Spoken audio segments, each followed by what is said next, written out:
Демек, бүгүнкү биздин өтө турган семинар, вебинарыбыз баалуу каражаттардын фонду деп аталат. Ал сиздер үчүн маалым бул тема аталышы. Вебинардын максаты баалуу каражаттары, алардын колдонушунун маанисин билесиздер. Бүгүнкү семинардан кийин окутулуучу дисциплина боюнча баалуу каражаттардын фонду бул компетенциялардын калыптануу деңгээлин аныктоого мүмкүнчүлүк түзүп берерин түшүнөсүздөр. Баалуу каражаттарын түзүүгө, пайдаланууга байланыштуу суроолорго карата тапшырмаларды аткарасыздар. Бул биздин негизги максатыбыз. Эгерде сиздерде кандайдыр бир кошумча суроолор болуп калса, чатка жазсаңыздар. Андан кийин, демек, деги эле бул баалуу каражаттары дегенде биз эмне жөнүндө ойлонобуз? Албетте сиздерде бул эмне үчүн керек? Баалуу каражаттары эмнени камтышы керек же кандай түрлөрү бар болду экен деген суроолор пайда болот ар бириңиздерде. Мынакей, баалуу каражаттардын фонду дегенде биз ошо баалуу процедуралардын нормага салуучу методикалык материалдардын жыйындысын түшүнөбүз. Андан кийин пландаштырылган окутуунун натыйжасы, башкача айтканда результат обучения, дисциплинанын жумушчу программасынын, билим берүү программаларынын талаптарына туура келүүчүлүктү орнотуусун түшүнөбүз. Дисциплина боюнча баалуу каражаттардын фонду компетенциялардын калыптануу деңгээлин аныктоого мүмкүнчүлүк түзүп берүүсү керектигин түшүнүшүбүз керек. Баалуу каражаттарында сөзсүз баалай турган продукт болуусу, анын критерийлери иштеп чыгылышы керектигин билишибиз керек. Андан кийин студенттердин өз иштерин методикалык жактан камсыздоо үчүн күтүлүүчү натыйжага жетүүдөгү чейин катары кызмат кылуусун түшүнүшүбүз керек.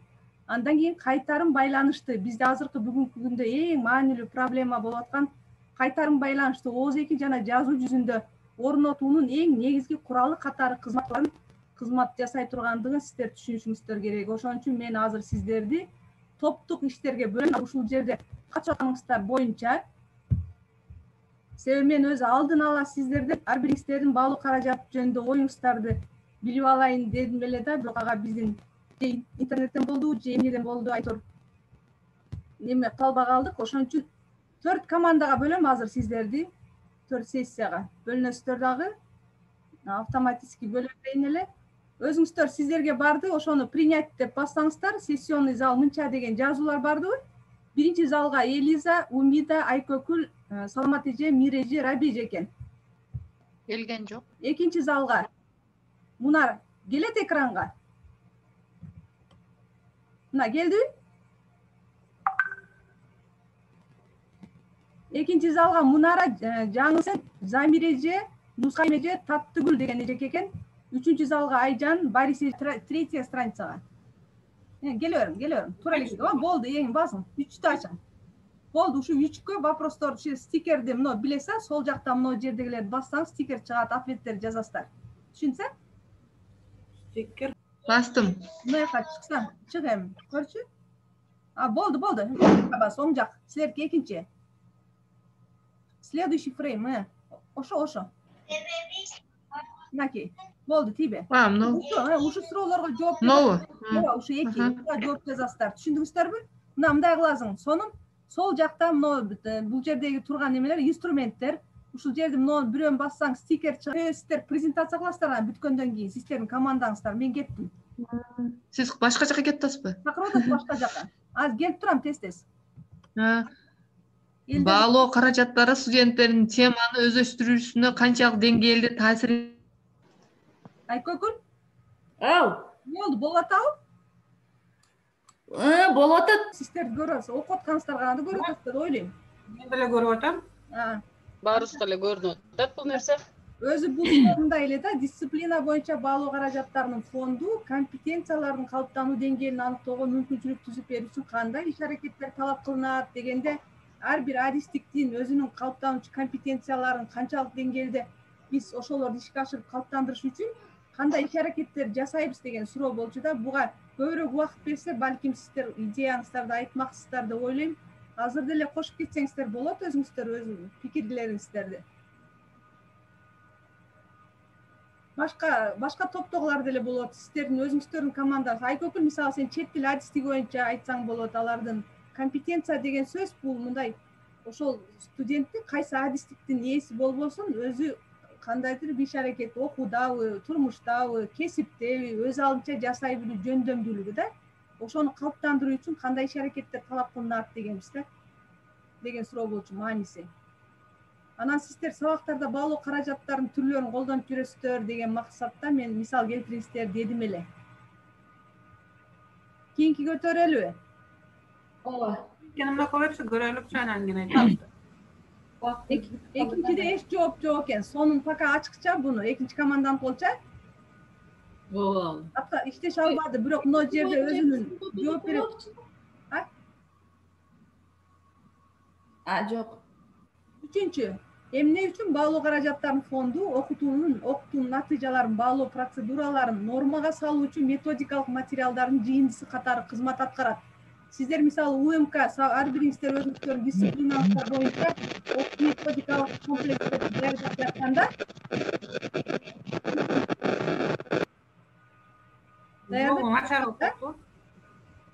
ошол учурда сиздер көбүңүздөр кыйналасыздар да. Баалоо каражаттарынын фонду деген пункт бар да. Ушул жерге келгенде эмнени жазууну билбей эле көбү тестти гана камтып коюшат да. Бирок тесттен башка мына жерде жооп жаза баштаган экенсиздер. Саламат Аманова, сиздин командаңыз беле? Ооба, мен жазып аттым. Мен тест задания зда баштадым, бияга калып калыптыр да. Различного вида задания деп жазайын дедим эле, анан кийин вопросы деп. Ошондой түрлөрү бар деп жазайын дедим эле. Анан башында ошо фонд поста эмнеге мүмкүнчүлүк берет? Студенттердин калыптандыруучу баалоону ишке ашырууга жардам берет деп жаздым. Сабак учурунда калыптандыруучу баалоону ишке ашырууга жардам берет. Эгерде мисалы үчүн рабочий программага нормально фосту жаза турган болсоң, сабак учурунда ошондой нерселер болот. Андан кийин студенттердин окутуу процессинде дагы билимин текшерүүдө дагы дифференциацияны ишке ашырууга жардам берет да. Себеби бирөөсү тест менен жакшы иштейт, бирөөсү задания менен жакшы иштейт, бирөөсү суроолорго ооз-эки жооп берет, бирөөсү практикалык жүзүндө жооп берсе, ар түрдүү формаларды пайдалансак, ошолорду баарын рабочий программага, мыналарга камтып койсок, ошондо сабак учурунда студенттерге да жеңил болот деген сөз да. Ушинтип жаздым. Кийинкиси сиздердин командаңыздарда эми сиз өзүңүздүн пикириңизди эме болупсуз, анан мындай топтук иш болбой калыптыр да, башкалар эмне калды. Мен эле жаздым да. Кийинкисине өтөлү. Төртүнчүнү мен кайсы командага бердим, бирок жооп сиздерде жаза албапсыздар да. Өтө кызыктуу суроо болчу менин оюмча. Кайтарым байланышты орнотууда баалоо каражаты негизги курал болуп саналат деген ойго макулсузбу? Азыр деле сиздер ушу 4-чү сессионный залда кимдер эле? Өзүңүздөр ооз-эки айтсаңыздар деле болот жоогуңуздарды. Ушул ойго макулсузбу? Макул болсоңуз кантип негиздей аласыз ошо пикириңизди? Кимдер эле 4-чү сессионный залда? Чолпон эже Төртүнчүдө биз болчук. Кимде силерби? Майтаңжи. Ой, биз болчук. Бизде бирок башка суроо болду го да. Жок, мындай да. Кенже мен ошо барып силерге 4-чүгө жылдыргыла дегиче биздин убактыбыз бүтүп калды чыгара берди. Эгерде Zoom неограниченный болгондо менде, анда биз иштей алмакпыз да. Ошо убакыттын чектелгенин дагы мага тоскоолдук жаратып калды. Ана сессиядан кайра топтоп киргизейин десем убактыбыз кетип калат экен да. Мына үстүңкү жактагы муну жылдырып туруп 4кө келгенде мына ар ким ушу бардыгыңыздарга мына көрүнүп турду да, биринчи суроо гана. Туурабы? Мына карасаңыздар. Ошол болчу. Буну силер команда боюнча жылдырып өзүңүздөркүнө гана жооп беришиңиздер керек эле. Түшүнбөй калдым. Ооба, ошо түшүнбөй калдыңыздар. Мен алдын ала сиздерге мындай ким катышат деп, анан алдын ала бирөөңүздөрдү сиздерди белгилеп алып, алдын ала тапшырмаларды ушинтип жөнөтүп коюп, анан минтип үйрөтөсүздөр деген ойду ишке ашыргым келди эле. Бирок андай болбой калды да. Себептен мына суроолор, демек сиздер дагы сабакта студенттерге топто иштеткенде ушинтип заранее неме деген өзүмдө азыр Jamboard деген атайын бар экен. Ошол интерактивный доскада ушул жерге кирип, жана кайнысы эженкинен айырмачылыгы бул ага караганда оңой. Jamboardга киресиз дагы өзүңүздүн аккаунт Jamboard. Ошол аккаунттан киресиз дагы прямо эле ушул жерден өзүңүз ондой фреймдерди создавать этип, страницаны жылдырган сайын автоматически сактай берет экен. Анан мына жеринде атайын өзүнүн белгиси бар экен. Настройки доступа деген. Кирип Кайсы жеринде? мына настройки доступа деп турат го. Оң тарабында. Ушул жерде ким десе мен деп, анан бул жерде кимдер жөн эле окусунбу же редактировать эткенге уруксат бересизби деген жери бар экен. Анан берем десеңиз кирип ушинтип тапшырманы өздөрү жылдырып, азыр стикерлерге жаздыңыздар го. Ошентип жазып, анан кайра кирип онлайн ОЗЭКи жооп беришип, топтук иштерин бул презентация катары ушул жерге даярдап алууга мүмкүнчүлүгү бар экен. Мен жана Кайрын Сеженки карап турдум, ага караганда бул оңой окшойт деп койдум. Ушуну колдонсоңуздар болот. Сеженкини көрө албадым да, ошон үчүн биле албай калдым. Анда мен кайра өзүбүздүн чындап баалоо каражаттарынын фонду боюнча сиздерге эми жалпылап мисалдарды келтирип кетсем, сиздер өзүңүздөр балким сабагыңыздарда ошону колдонуп жүргөндөр бардыр. Балким бир нерсе деп айта албайм. Сиздер балким атын адаштырышыңыздар мүмкүн, ушундай сыяктуу да. Ошон үчүн өзүбүз конкреттүү тапшырмаларга көңүл бурсак. Демек, аңгемелешүү үчүн суроолорду деле баалоо каражаты катары кабыл алсак болот. Ар бир предметке ошондой суроолор түзө аласыздар. Мисалы үчүн мен математиканы окуттун негизи методдор деген темага төмөнкүдөй 4 суроону тандап алдым. Тандап алгандан кийин булар боюнча биз сөзсүз баалоо каражатынын эң негизги талабы бул критерий иштеп чыгыш керек, көрсөткүчтөр болуш керек. Бала түшүнүш керек да, студент. Эң жакшы деген бааны качан алам? Эгерде 4 суроого тең негиздүү жоопту айтсам, башкалардын көз караштарын анализдеп, артыкчылыктарын белгилей алсам. Мисалы үчүн Чолпон эже жооп берип атса, Кенже Чолпон эже төмөнкүдөй жоопторду айтканда, но нерселерди артыкчылыгы төмөнкүлөр деп белгилеп айтса, ошол плюс болуп эсептелет да. Жакшы деген баа коюлат. Эгерде 4 суроого тең негиздүү жоопту айтса, башкалардын көз караштарын талдоого катышса, бирок артыкчылыктарын белгилебесе 4 коюлат. Канааттандырарлык деген баа коюлат. Эгерде суроолорду талкуулоодо туура жоопту негиздей албай, бирок башкалардын жоопторун угуп талкууга катышкан болсо 3 коюлат. Ал эми 2 деген баа коюлат, канааттандырарлык эмес. Эгерде суроолорго негиздүү жоопторду айта албаса, башкалардын жоопторун угуп талкууга катыша албаса. Демек, бул бизде ошол баалоо каражаты катары ушул аңгемелеш үчүн суроолорду алсак, сиз өзүңүздүн предметиңиз боюнча ар бир темага ушундай эмелерди түзүп алып туруп, эми ар бирин болбосо да чередовать этип, ар түрдүү түрлөрү бар да. Продукт бирок акырында негизгиси таратылган белги. Буну кандай түшүнсө болот? Демек, студенттер тапшырманы аткарып жооп берип жатканда, мына жерде 4 суроого тең деп атабыз да. Ар бир суроого жооп берген сайын ал студентке белги берип туруш керек. Мисалы үчүн, ал түстүү кагаздардан болушу мүмкүн, жөн эле карточкалар болушу мүмкүн. Иши кылса, биз алардын канча жолу жооп бергендигин аныкташ үчүн негизги продукт таратылган белгилер болот. Андан кийинкиси ишкердик жана ролдук оюндардын тапшырмалары деген түрү бар. Мында конкреттүү бир теманы алып, мисалы оюн түрүндө, оюндун концепциясы көрсөтүлүш керек. Так, мен өзүмдүн сабагыман алып койдум. Тапшырма жана көйгөйдү чечүүдө ар ким өзүнүн ролун туура аныктоосу жана көйгөйдү туура чечүүгө көз карашты билдирүүсү дедим дагы. Ролдорго бөлүштүрүп койдук. Мисалы үчүн 4 студентти кондитер, технолог болосуңар деп бөлүп коем. 1 студентти старший мастер кондитер болосуң деп туруп, калган 4 студентти эксперт болот, алардын кылып аткан ишин, жасап аткан нерсесине көзөмөлдөшөт. Анан калган студенттерди көрүүчүлөр катары биз эми азыр онлайн эле эмес, офлайнга дагы колдоно тургандай кылып тапшырмалар түзүлгөн да. Бул жерде көрсөткүчтөр деп мына түшүндүңүздөр да. Эң жакшы деген баа коюлат, эгерде аткарган функциясына карата, башкача айтканда, бирөө кондитер, технолог болот, бирөө эксперт болот, бирөө көрүүчү болот. Ошолорду өзүнүн функциясына жараша эмне иш аткарса, башка бирөөнүн жообундагы алгоритмди талдаса, мисалы эксперт болуп калса, но кондитер, технолог 4 студент алгоритмди кадамдарды аткарууда туура эмес кадамдарды жасады деп ошого баа бере алыш керек да, алгоритм талдап кадамдардын маанилүүлүгүн ажыратып бере алса, жакшы деген баа коюлат. Демек, өзүңүздөр байкагандай, кандай гана баалоо каражатынын түрү болбосун, ал жерде сөзсүз нускама болуш керек. Студенттер эмнени жасашы керек, түшүнүктүү болуш керек. Андан кийин көрсөткүч болуш керек. Качан 5 алат, качан 4 алат, качан 3 деген. Анан акырында продукт болуш керек. Ал продукт эмне? Мисалы, мына азыр оюндун концепциясында математикага кандай тиешеси бар кондитерин дешиңиздер мүмкүн да. Өзүңөрдү кондитер катары элестетесиңер, бирок математикалык операция жасайсыңар деп туруп, мына көрдүңүздөрбү? Мамча түрүндө көбөйтүү эрежесин математикалык тилде түшүндүрө алат, аларды аткаруу алгоритм талдай алат деген күтүлүүчү натыйжага жетиш үчүн негизги компетенттүүлүк өзүн өзү уюштуруу жана көйгөйлөрдү чечүү компетенттүүлүк. Берже ар бир студент өзү үчүн өзү аткарат тапшырманы, көйгөйдү өзү чечет. Ошон үчүн аспект технологияны тандоо дедим да, тапшырманын текстин караңыздар. Студенттерге алдын ала биз аларга мындай шыктандырыш үчүн айтабызда, сиз кондитер технологмун деп элестетиңиз өзүңүздү. Сиздин максат алгоритм боюнча туура иреттүүлүктө ингредиенттерди кошуп торт даярдашыңыз керек деп туруп, алгач ингредиенттердин толук экендигин аныктап алыңыз. Эмне жетишпейт деп туруп мына сүйлөм жазылып турат да. Ушул сүйлөм толук болуш үчүн эмне жетишпейт? Ошону студенттер жазат. Демек ингредиенттер тандалып атат. 3 дегендей кайсы сөз болушу мүмкүн? Орундуу санды, 2 орундуу санга, демек ошол сөздөрдү түшүрүп коюп туруп, толуктагыла деген мааниде бош орунду толуктаңыз. Эми ыраттуулукту тандаңыз дейт. Демек аныктаңыз дейт.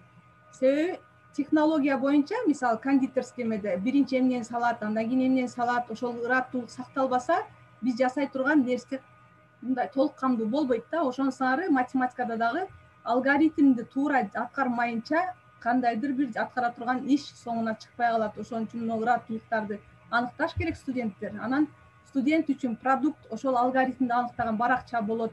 Ага бал коюлат, туура жооптордун варианттары көрсөтүлүп туруп, эксперттердин колуна алдын ала мугалим баалоо каражаты тест болуп, ачкычы берилип коет. Башкача айтканда, В деген жоопту туура белгилеген болсо студенттер, анда 1 балл коюлат. Ал эми калганы эме болуп калса, калган жооптор болсо анда 0 балл алынат деп ошол баалоо каражаты бул жерде эң негизгиси. Тест дагы айкалышып кетет экен, анан оюн түрүндө болот экен да. Кийинки түрү туура жана туура эмес түшүнүктөрдү аныктоо. Мен азыр убакытты экономить этким келип атат биринчиден. Экинчиден, сурооңуздар болсо сразу берип кетиңиздер, ошол боюнча муну каяктан алдың, эмнеге керек деген сыяктуу. Туура жана туура эмес түшүнүктөрдү аныктоо деген түрү бар. Ошондой эми сиздер аябай түрлөрү көп, өзүңүздөр каалагандай кылып предметиңиздерге тандап алсаңыздар болот. Мисалы бул жерде сан түшүнүгүн калыптандыруу деген бөлүмдө практикалык сабакка студенттердин сан жана цифра түшүнүктөрүнүн калыптануу деңгээлин аныктоого атайын тапшырма түзүлөт. Негизги компетенттүүлүк бул коммуникациялык, анткени алар бири-бири менен бул жерде өзүңүздөр байкайсыздар, себеби эмне үчүн коммуникациялык болгонун түшүнөсүздөр. Аспект коммуникациялык милдеттерди жүзөгө ашыруу. Демек атайын текст берилет. Сиз мугалимсиз, кесиптешиңиз сабагына катышып жатасыз, анын сабагына анализ беришиңиз керек деп туруп, анан кесиптешине төмөнкүдөй тапшырмалар аткарылышы сунушталат.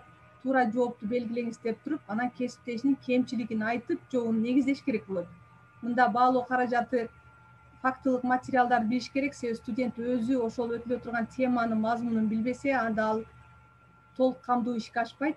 Продукт болсо деңгээлдер боюнча аткарылган тапшырма. Себеби мына жерде бизде тапшырмалар, бир нече тапшырма берилет, туура жана туура эмес түшүнүктөрдү аныктоо үчүн. Атайын ката болгон түшүнүктөрдү да жазып туруп, студентке ушул жерден сен ушуга макулсуңбу же жоксуңбу деген жоопторду аныктап берүүсү сунушталат. Андан кийин тегерек стол үчүн бардык эле сабактарда кандай гана предмет болбосун, тегерек столдорду уюштурса болот. Анда атайын талкуулоо үчүн тапшырмаларды жазып аласыз, алдын ала суроолор жазганда мына жерде 4 суроо турат. Демек көрсөткүчтөр топтун ичиндеги баалоо деп алдым, анткени топтук иш бул тегерек столдо студентке эң жакшы деген баа коюлат. Эгерде талкууга катышат, алар баардык суроолор боюнча туура жоопторду айтса, башка бирөөнүн оюн толуктаса, кемчилигин негиздей алса деп, анан мына баалар, көрсөткүчтөр бүткөндөн кийин продукту көрүп атасыздар. Эксперттин толтурган бланкасы.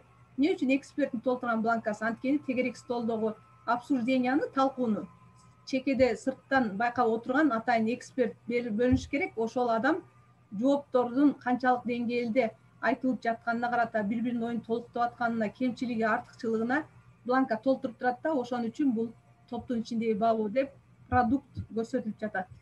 Андан кийин топтук чыгармачылык тапшырмалар деген түрү бар. Ага дагы ушундай өзүңүздөрдүн предметиңиздер боюнча суроолорду жазып алып туруп, көрсөткүчтөрдү коюп чыгасыздар. Эң жакшы кайсыл бааларды, ушул бааларды алыш үчүн алар кандай иш аракеттерди аткарыш керек, алардын ар бирине токтолуп отурбай эле коеюн. Анан продукт илинген презентация деп коелук. Анткени бул топтук чыгармачылык тапшырма. Топто иштешет дагы, ошонун жыйынтыгы презентацияга жүз ачаар үчүн даярдалган баракча, же болбосо азыр сиздер өзүңүздөр көрдүңүздөр, мында онлайнда деле ошентип тапшырманы аткартып, кайра кайтып келип, аны биз презентациялардын ар кимдин жыйынтыгы көрүндү да, ошол боюнча карап, анан жыйынтык боюнча анализ кылат экенбиз. Себеби ансыз болбойт да. Бизге далилдөө үчүн нерсе продукт бул презентация экен. Андан эссени деле биз баалоо каражаты катары алсак болот. Эссени өзүңүздөр билесиздер, француз тилинен которгондо тажрыйба, кол жүгүртүү дегенди түшүндүрөт. автордун жеке көз карашын чагылдырган философиялык, адабий, сынчыл, тарыхый, биографиялык, публицистикалык прозалар менен айкалышкан жанр. Бул түшүнүк берип кетейин деп эле жөн эле жаздым муну. Эссе жазуу жөнүндө форма жүргүзүлөт жана жазуу жүзүндө анан текшерүүгө да таандык болот да. Ошол себептен жазуу жүзүндө изилдөө предметине көз каранды болгон автордун көз карашы менен дал келбеш керек. Көбүнчө студенттерге эссе жаз десеңиздер кайсы бир маалымат таап туруп кайра көчүрүп коет да. Ошол болбош керек деген негизги идеяны айтышыбыз керек дагы. Анан мисалы мына мен мугалимдик сабакка даярданабыз деген текст бар да. Ушул боюнча суроолорду атайын. Текстти бергенден кийин студенттер анан өз пикирин эссе түрүндө жазгыла десек, көрсөткүчтөрүбүз төмөнкүчө болууга тийиш. Эми сиздер өзүңүздөр өзгөртсөңүздөр да болот. Ар бир предметтин өзүнүн спецификасына жараша эң жакшы деген баа коюлат. Эгерде өзүнүн көз карашын так, түшүнүктүү, катасыз жазса, суроолорго анализ жасай алса, артыкчылыктарын белгилесе, жакшы деген баа коюлат. Эгерде өзүнүн көз карашын байкабастыктан эки катам менен түшүнүктүү жазса, суроолорго анализ жасай алса, балким арабызда бул жерде тилчилер отурат, эссеге башкача критерий койсо да болот деген көз карашта өзүңүздөр өзгөртсөңүздөр болот. Мен бирок математикалык өзгөчөлүгүн эске алып ушундай түрдө деп кабыл алдым. Эсседен өзгөчөлөнгөн аргументтештирилген эссе деген да түрү бар. Ага туюнтманын маанилерин табууда дайыма амалды аткаруунун алгоритми бирдейби деген суроо берсе болот. Жообун бир нече аргумент аркылуу билдириш керек. Бул суроого өзүңүздөр байкагандай ооба же жок деген эле жооп болот да. Бирок ооба, анткени дегенден кийин аргументтерди келтириш керек да. Ошондо көрсөткүчтөр кандай болушу мүмкүн экен? Эң жакшы деген баа коюлат. Эгерде 3төн көп туура келүүчү аргументтерди келтирген болсо, аларды толук түшүнүктүү негиздеген болсо. Ал эми жакшы деген баа коюлат.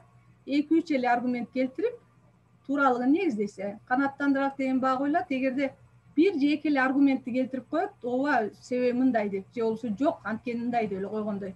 Анан ошого жараша продукт бул далилденген аргументтер жазылган эссе болуп эсептелет. Себеби алар атайын барактарга жазып, ошону тапшырганда гана биз ошону окуп, ошо менен таанышкандан кийин анан аны биз баалай алабыз. Себеби башында мен айтып кеттим сиздерге, кийин кошулгандар бар болсо, баалоо каражаттарынын эң негизги милдети же болбосо бул эмне үчүн кандай каражат курал болуп эсептелет дегенде, ошол кайтарым байланышта сиздер азыр көбүнчө кайтарым байланышты видео түрүндө жасап студенттер жөнөтүп атат.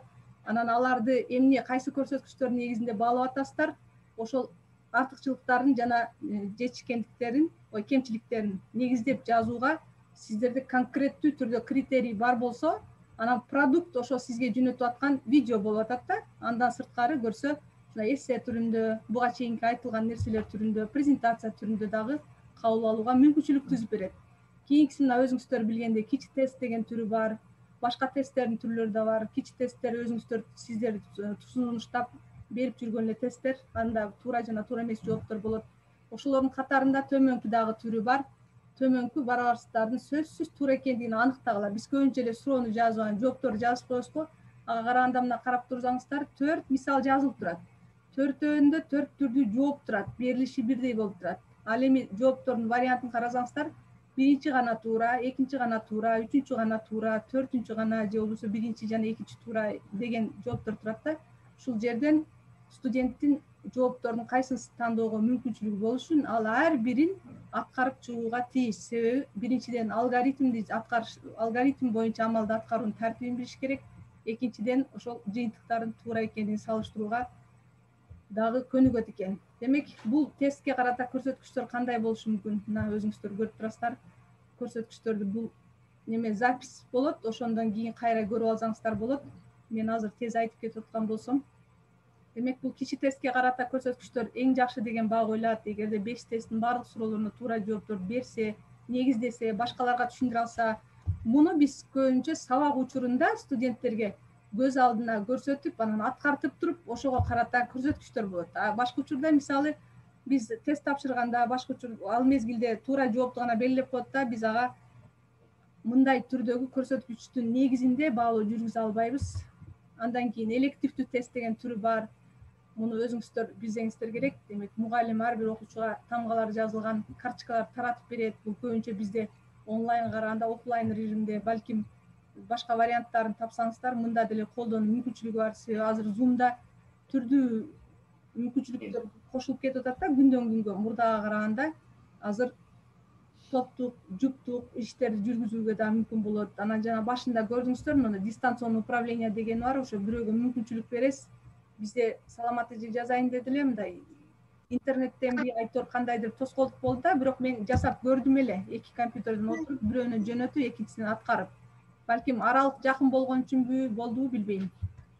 Андан кийин элективдүү тесттен кийин мына бирөө сүйлөгүз келип атабы?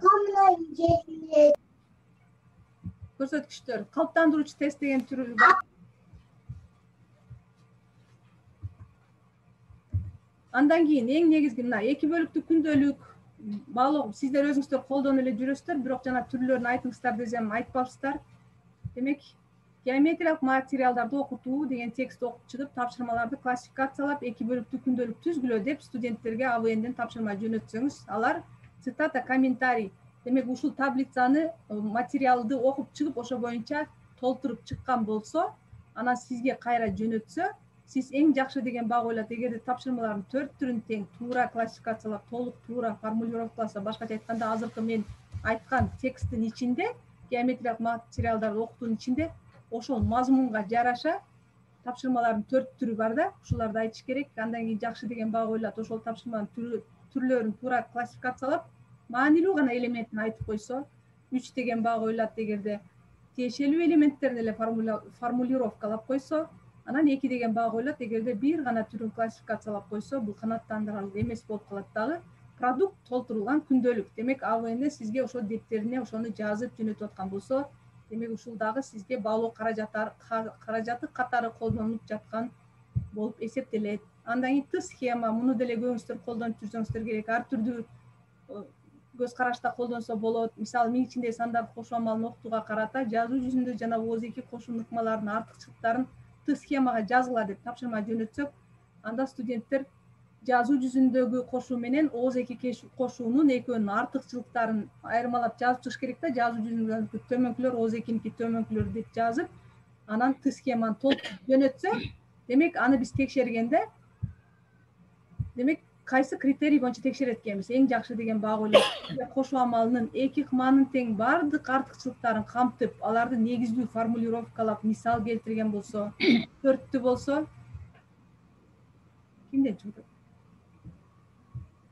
Ушул сыяктуу мына булардын ар бирин айтпай эле коеюн, өзүңүздөр көрүп турасыздар. Демек, тапшырманын берилген мазмунуна жараша ошол схеманы толтуруу менен критерийлерге таянып аткарылат экен. Андан кийин ПСМТ деген да негизги баалоо каражатынын түрүн колдонуп жүрөм мен. ПСМТ бул позиция, себеп, мисал, тыянак. Бул студенттерди ой жүгүртүүсүн мындай тереңдетип, өзүнүн оюн туура айтып, башка бирөөнүн оюн дагы туура айтып атабы, ошону калыптандырганга эң жакшы каражат болуп эсептелет да. Себеби позиция дегенде студент өзүнүн позициясын билдирет. Себеби эмнеде десеңиз, студент эмне үчүн башкача эмес, дал ушундай пикирде экенин себебин айтат. Анан мисал келтирет, эмне үчүн мындай болуп атканына мисал келтиргенден кийин өз аргументтерин жалпылаштырып тыянак чыгарат. Ошондо сизге жөнөткөндө ал продукт жазылган тыянакты жөнөтүш керек. Мисал үчүн буга биз кандай мисал келтире алабыз? Бардык туюнтмалар үчүн амалды аткаруунун алгоритми орун алабы деп туруп суроо берсек, студенттер позициясын билдирет. Туюнтманын маанисин табуу үчүн төмөнкү кадамдарды аткаруу керек. Себеби амалдарды аткаруу алгоритми ылайык биринчи гана баскычтагы амалдар болгондуктан, амал оңдон солго карай аткарылат. Ой, солдон оңго карай деп айтат дагы, мисалы дейт. Студент мисал келтирет. 7 менен 4-түн айырмасына 2-ни кошкондо 1-ге барабар деп. Кошуу биринчи аткарылат дегенден ката келип чыкты деп туруп катаны көрсөтүп берет. Себеби эч качан биринчи баскычтагы гана амалдар болгондо эч качан амал тандабайбыз. Жазуу солдон оңго карай кандай болсо ошондой тартипте аткарылат дегенди жазып туруп тыянак чыгарат. Студент өз аргументин мынтип айтат. Көрсө, биринчи баскычтагы же экинчи баскычтагы гана амалдар катышса, солдон оңго карай жазуу тартибинде карай аткарылат экен дегенде, биз именно ушу башталачкасынын мугалими адистигинин өзүнүн предметти билүүсүнөн сырткары окуучулардын алдына барганда түшүндүрүү методикасына да бул маанилүү да. Ошон үчүн ал өзүнүн пикирин, себептерин айтуу менен тыянак чыгарууга, ой жүгүртүүсүн өстүргөнгө жардам берген эң жакшы каражат. Муну баардык эле сабактардан, предметтерден колдонсо жакшы сунушталат. Көрсөткүчтөр. Демек, эң жакшы деген баа коюлат экен. Эгерде өзүнүн тандаган позициясын, себептерин, кээ бирлер өзүнүн позициясын билдирет, бирок башка бирөөнүн ээрчип кете берет, депчи. Эмне үчүн ээрчип атат? Ошону негиздей алыш керек да. Ошон үчүн биз төмөнкүдөй критерийлерди карап койдум дагы, ушуга карата өзүңүздөрдүн дагы өзгөртсөңүздөр болот. Эми мен кааласаңыздар ар жака жылдырайын, кааласаңыздар мен айтылгандар боюнча сиздерге өзүңүздөрдүн биз азайып калыппыз башындага караганда. Келиңиздер, сурооңуздар болсо бериңиздерчи, бул баалоо каражаттарынын фонду боюнча кандай сурооңуздар бар, эмнени дагы айтууну күнүңүздөрдү өчүрүп койгон окшойм, а? Эми буну Майрам аябай жакшы болгону бизде азыр көрсөткүчтөрдү жазганы проблема болот да. Тапшырманы жөнөткөндө билебиз, продукты катары эмнени бүтүп атабыз дегенди билебиз. Анан кийин көрсөткүчтөрдү жазганы ошол проблема болот да. Ал жагы бар, бирок баягы видео сабактарды жасаганыңыздарда ошол жерге көрсөтүп койсоңуздар мындай. Ошо видео сабак жасап атканда сен өзүңдүн ишиңди көрсөт деп айтып атпайбызбы? Сен өзүңдүн ишиңди кандай аткарып атасың, ошону көрсөт деп. Эми ал үчүн ошол проблема болот да, студенттерге жеткирүү кыйын болуп калат да. Себеби бул биздин студенттер видео сабак дегенде биздин сабактарды деп түшүнөт экен да. Ооба. Кадимкидей интернеттен маалыматты алып туруп, ошол боюнча өзүнүн оюн деле айткандар. Студентим даже рабочий программаны көчүрүп алып туруп, полный ошону озвучка кылды да. Себеби тема ичинде бар да. Теманы алып алып туруп, тапшырманы карабай эле тема боюнча рабочий программаны полный озвучка кылып мага жөнөтүп бериптир. Ошондой сыяктуу болуп атат да. Это нужно, чтобы и буну көрсөткүчтөрдү тандоо үчүн аябай муну болуп атат да. Ооба, ошон үчүн баягы саламатчы УМКга ушуну камтып атпайбы? Жыл башында рабочий программа түзүп атканда биргелешип ошо адистер. Ошо УМКга биз көрсөткүчтөр менен жазбаганбыз да, билесизби? Биз только ФОС эле жазганбыз, кандай түрлөрүн колдонобуз деп. Мен ушуну саламатчы. Мен ушуну баары иштеп чыктым ушун баары. Ооба, иштеп чыгып, эме УМК бекитилди го ошентип. УМКга? Ооба. Ар бир подробно кошком. Ошол жагы аябай татаал болуп кетет да, себеби это очень большая работа. Эгерде сен ошону кылган болсоң, аны чоң ишти аткарыпсың да. Ооба, дагы андан башка дагы идеям бар эле да. Мындай буга караганда көрсө мен мындай ар бир теманын өзүнө коюп чыгышым керек деп калдым. Себеби азыр общий коюп койгонмун да. Эми ошону айтып атпаймынбы мен? Жыйынтыгы акырында эмес, ар бир темага ичинде кайсы тапшырманы берип атасың, ошо тапшырмага көрсөткүчтөрдү жазып чыгыш, это очень большая тема да. А тем более азыр саатыбыз көбөйүп кетти, вообще страшно болуп кетет да. А түрлөрү ошо калыптандыруучу баалоонун техникаларын алсак деле баардыгы түрлөрүнө болуп кетет да. Эми ошонун ар бирисине көрсөткүчтөрдү жазып чыгыш керек экен да. Продуктты көрсөтүш керек, конкретно. Эми ошонун ичинде көрүнөт да, эссе болсо эссе, тиги болсо эссе, продукту еще более-менее проблемасы азыраак да, анан көрсөткүчтөр менен проблемасы көбүрөөк болуп калат да. Действительно ошондой болуп калат экен, ооба, көрсөткүчтөр. Байкадыңыздарбы, ар бирине өзү жалпысынан биз мына кылганбызго, рабочий программага жазганбызго, тесттин мыносуна мынчасына жооп берсе 5 алат, мынчасына жооп берсе 3 алат, мынчасына жооп берсе мына кылат деп жазганбызго. Ошо биринчи шкаласы болчу да. Эми ушул шкаланы ар бир сабакка кылыш керек экен да. Ар бир сабакка. Ар бир темага. Разнообразный кылып кылсаңыз, ар бир сабаккачы мындай однообразие болбойт да, студенттер тажабайт, анан мүмкүн болсо. Эми ал тапшырманын түрүнө да тапшырманы ар түрдүү берсе, ошондой болот экен да. Ооба. Аябай. Майрам, рахмат. Аябай сонун маалымат. Мун үчүн аябай көп объемный труд керек да чындыгында. Биринчиден эми кээ бирлерибиз сенчелик деңгээлде түшүнбөйбүз да. Кээ бирлери бирок түшүнгөнгө аракет кылабыз баарын. Анан мунун ар бир действительно биз общий эле коюп койгонбуз да, мунун эми каяка чыгып кетти. Акир жүзүңөрдү ачкыла. Жүз ачар. Жүзүңөрдү ачкыла. Болпонже. Азыр. Жайнагүл болуп жүрөт го. Азыр бүтүп калат, минут азыр уже бүтөйүн деп калыптыр. Мына мен скриншот кылтам өзүм дагы. Чачтарым страшно болуп калды. Азыр бүтөт, чыгып кетет. Саламатта калыңыздар. Макул, саламатта калгыла.